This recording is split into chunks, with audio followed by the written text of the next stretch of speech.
আসসালামু আলাইকুম everyone, welcome back to my channel. আজ আমি মুগ ডালের মুগ পাকন ও মসুর ডালের সূর্যমুখী পিঠা তৈরি করে দেখাবো। তো ভিডিওটা স্কিপ না করে পুরো ভিডিওটি দেখে আসুন, আর ভালো লাগলে অবশ্যই একটি লাইক দিয়ে দিবেন। আমার আজকের রেসিপি হচ্ছে মুগ পাকন পিঠা। যারা নকশি পিঠা তৈরি করতে পারে না, একদমই পারে না, তারা তো সহজেই এই ডিজাইনটা তৈরি করে নিতে পারবে। খুব কম সময়ে তৈরি করে নেওয়া যায় সুন্দর এই পিঠাগুলো, আর খেতে হয় দুর্দান্ত স্বাদের। এর স্বাদ এখনও আমার মুখে লেগে আছে। তাহলে চলুন কথা না বাড়িয়ে চলে যাচ্ছি মূল রেসিপিতে। এখানে আমি 1 কাপ মুগ ডাল নিয়েছি, অর্থাৎ 250 গ্রাম। ডালের পরিমাণটা আপনারা কমিয়ে বা বাড়িয়ে নিতে পারেন। এই ডাল দিয়ে কিন্তু অনেকগুলো পিঠা তৈরি হবে।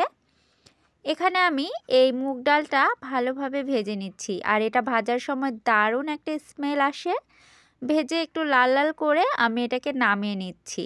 নামিয়ে নেওয়ার পরে ডালটাকে খুব ভালোভাবে 2 থেকে 3 বার ধুয়ে নিব। আর ডালটা ধুয়ে না হয়ে গেলে ভিজিয়ে রাখবো আমি আধা ঘন্টা। আপনারা সময় যদি হাতে থাকে তাহলে আরও বেশিক্ষণ ভিজিয়ে রাখবেন। এরপরে ডালটাকে সেদ্ধ করে নিতে হবে। সেদ্ধ করে নেওয়ার জন্য এখানে আমি 2 কাপের মতো পানি দিয়ে দিচ্ছি, আর পানি দিয়ে একটি ঢাকনা দিয়ে ঢেকে আমি এটাকে সিদ্ধ করে নিব। এভাবে যদি আপনারা সেদ্ধ করে নেন তাহলে আধা ঘন্টার মতো সময় লাগবে, আর আপনারা চাইলে প্রেসার কুকারেও সেদ্ধ করে নিতে পারেন। ওই পাশে ওটা সেদ্ধ হতে থাক, আমি এখানে একটি শিরা তৈরি করে নিব। এর জন্য 1 কাপ চিনি আর 1 কাপ পানি, 2টো এলাচ, 2টো দালচিনি দিয়ে আমি একটি শিরা তৈরি করে নিব। শিরাটা খুব বেশি পাতলা বা খুব বেশি ঘন হবে না, আর এটা তৈরি করে নিতেও বেশি সময় লাগবে না। 3 থেকে 4 মিনিট এটাকে জাল করে নিলে এই শিরাটা রেডি হয়ে যাবে। চিনির এই শিরাটা তৈরি হয়ে গেলে আমি এটাকে নামিয়ে রেখে দিব একপাশে, ঠান্ডা হলে সমস্যা নেই। এখন আমি আগে থেকে যে ডালটা সেদ্ধ হতে বসিয়ে দিয়েছিলাম, সেই ডালটা আমি মাঝে মধ্যে 2-1 বার নেড়ে দিয়েছিলাম, আর এটার পানিটা অনেকটাই টেনে এসেছে আর খুব ভালো মতো সেদ্ধ হয়ে গেছে। ডালটাকে এখন একটু ঘুটে নিতে হবে। আপনারা চাইলে এখানে ডাল ঘুটনি দিয়ে ঘুটে নিতে পারেন। আমি এখানে একটি হ্যান্ড উইক্স দিয়ে ঘুটে নিচ্ছি। তবে আপনারা ডালটা ব্লেন্ডও করে নিতে পারেন, তাহলে খুব স্মুথ হয়ে যাবে। আমি বেশি ঝামেলা করিনি, এজন্য এখানে হুইক্স দিয়ে এটাকে আমি ঘুটে নিচ্ছি। আর খেয়াল রাখতে হবে খুব বড় যেন দানা এটাতে না থাকে। এইভাবে ঘুরতে ঘুরতে স্মুথ একটি ডো তৈরি হয়ে গেছে। এখন আমি এর মধ্যে শুকনো চালের গুঁড়া দিয়ে দিচ্ছি। এখানে 1 কাপ মতো প্রথমে আমি দিয়ে দিচ্ছি। এরপর চালের গুঁড়া আরও লাগবে, তবে আমি একবারেই দেইনি। 1 কাপ গুঁড়া দিয়ে ভালোভাবে মিশিয়ে নিচ্ছি। টোটালি এখানে আমার চালের গুঁড়া 2 কাপের মতো লেগেছে। আপনারাও ধাপে ধাপে চালের গুঁড়াটা অ্যাড করে দিবেন, তাহলে পারফেক্ট একটা ডো তৈরি হয়ে যাবে। এই ডোটাকে আমি এখন নামিয়ে নিয়ে খুব ভালোভাবে মুথে নিব। এজন্য চুলা থেকে আমি এটাকে অন্য পাত্রে ট্রান্সফার করে নিচ্ছি।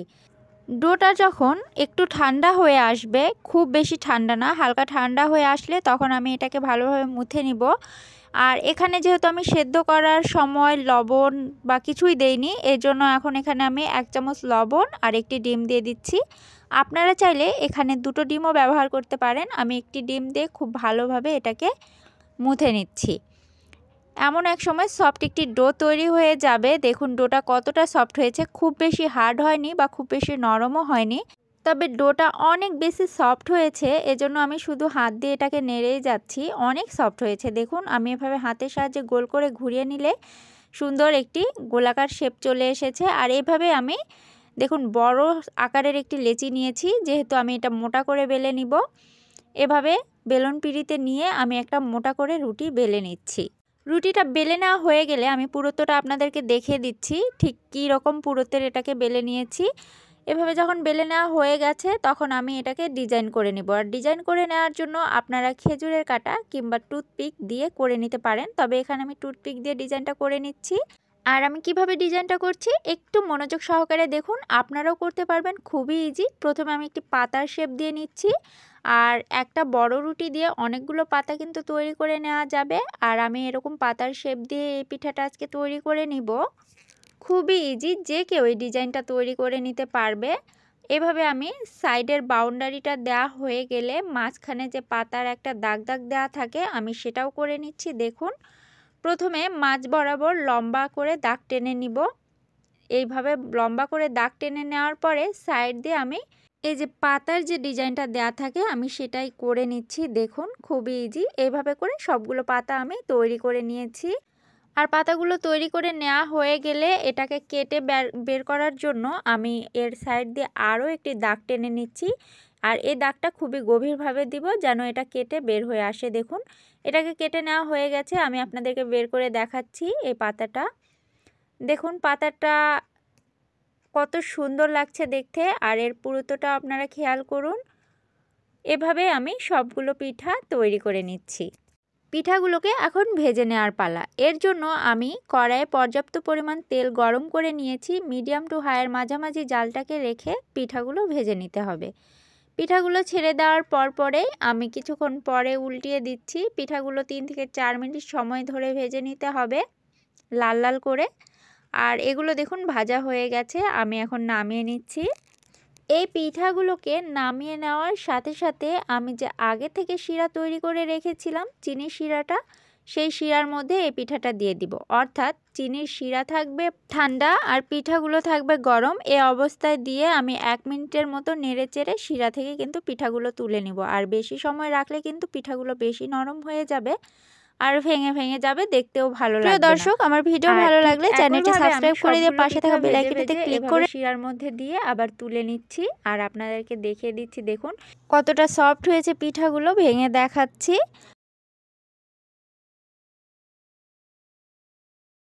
আজ আমি মসুর ডালের সূর্যমুখী পিঠা তৈরি করে দেখাবো, সেটাও আবার মশলাদার। এই পিঠার স্বাদ আমি আপনাদেরকে বলে বোঝাতে পারবো না। আমার কাছে এতটা মজার লেগেছে যে আমি আপনাদের কাছে শেয়ার না করে পারলাম না। এটা তৈরি করতে খুব বেশি ঝামেলা পোহাতে হয় না। ঘরে থাকা উপকরণগুলো দিয়ে এগুলো তৈরি করে নেওয়া যায়। তাহলে চলুন কথা না বাড়িয়ে চলে যাচ্ছি মূল রেসিপিতে। প্রথমে এখানে আমি নিয়ে নিয়েছি 1 কাপ মসুর ডাল। মসুর ডালটা আমি খুব ভালোভাবে ধুয়ে নিয়েছি পরিষ্কার পানি আসা পর্যন্ত। আর ধুয়ে নেওয়া হয়ে গেলে আমি এভাবে ছেঁকে একটি প্যানে দিয়ে দিচ্ছি। মসুর ডালগুলো প্যানের মধ্যে দিয়ে দেওয়া হয়ে গেলে এর মধ্যে আমি কিছু মশলা অ্যাড করে দিব। দিয়ে দিচ্ছি 1 চামচ মরিচের গুঁড়ো, 1/2 চামচ হলুদ গুঁড়ো, 1/2 চামচ জিরার গুঁড়ো, 1 চামচ দিয়ে দিচ্ছি চাট মশলা। এখানে আমি বেটে নেওয়া আদা আর রসুন দিয়ে দিচ্ছি 1 চামচ। আর দিচ্ছি 4টা কাঁচামরিচ, সেদ্ধ হলে এগুলো গলে যাবে, আর 1 চামচ লবণ। এরপর 2 কাপ পানি দিয়ে এটাকে আমি সেদ্ধ করে নিব। মাঝারি আঁচে এগুলোকে সেদ্ধ করে নিব, খুব বেশি জোরেও আঁচ দিব না। আর মাঝারি আঁচেই মসুর ডাল খুব ভালোভাবে সেদ্ধ হয়ে যায়।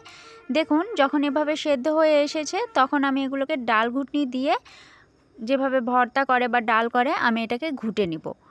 আপনারা চাইলে ব্লেন্ডও করে নিতে পারেন, তবে জিনিসপত্র এত মাখানোর কি দরকার, এভাবে ঘুটে নিলেই হয়ে যাবে। আর খুব বেশি যে মিহি করা লাগবে তাও না। এভাবে ঘুটে নেওয়া হয়ে গেলে আমি এর মধ্যে দিয়ে দিচ্ছি সামান্য পরিমাণ পানি।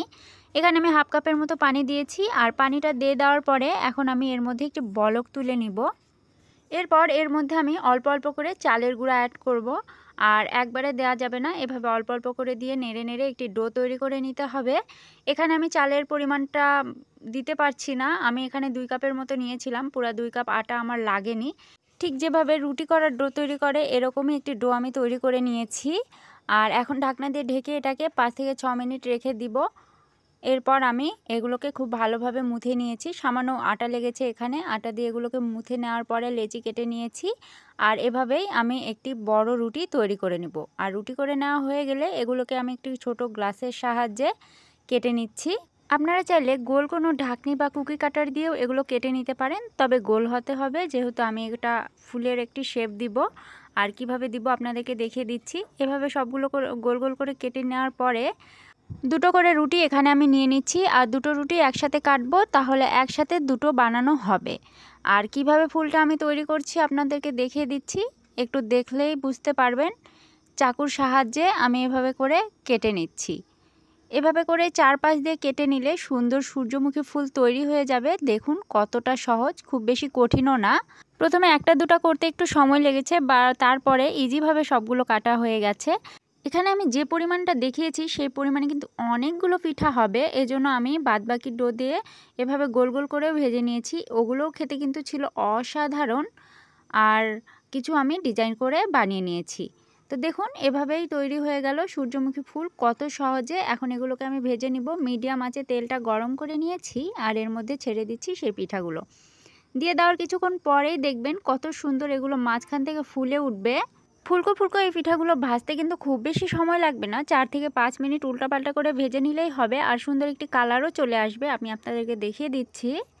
দেখলেন তো কত সহজে এই পিঠাগুলো তৈরি করে নেওয়া যায়। আর আমি মনে করি অতিথি আপ্যায়নে এই পিঠাগুলো হবে সেরা। আর এই শীতে যদি এই পিঠা একবার না বানান তাহলে কিন্তু খুব মিস করবেন।